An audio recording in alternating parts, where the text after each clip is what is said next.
మాకు కులం లేదు, మతం లేదు, ప్రాంతం లేదు అని చాలా మంది అంటూ ఉంటారు. అయితే నిజంగా మాకు ఏ మతము లేదని చెప్పేవారి సంఖ్య ప్రపంచంలో రోజు రోజుకు పెరుగుతోంది. ఇది కొంచెం ఆనందించాల్సిన, అభినందించాల్సిన విషయమే. ఎందుకంటే ప్రపంచంలో ప్రతి మూల కుల మత ప్రాంతాలను బేరీజుగా వేసుకొని ఎన్నో రకాలైన హింస, అల్లర్లు, మరణాలు సంభవిస్తున్న నేపథ్యంలో ప్రజల్లో ఇలాంటి ఆలోచన మార్పు రావడం ఒకందుకు అభినందనీయమే.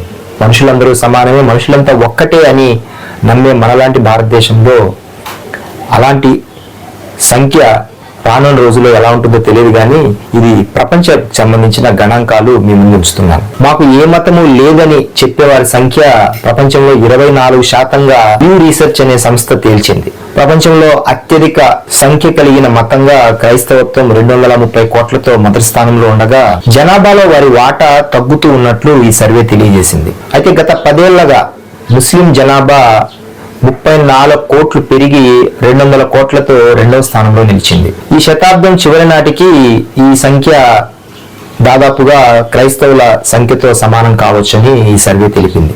అయితే ఇందులో హిందువుల జనాభా 120 కోట్లతో స్థిరంగా కొనసాగుతోంది. వీడియో నచ్చితే లైక్ చేసి, షేర్ చేసి, కామెంట్ చేయండి.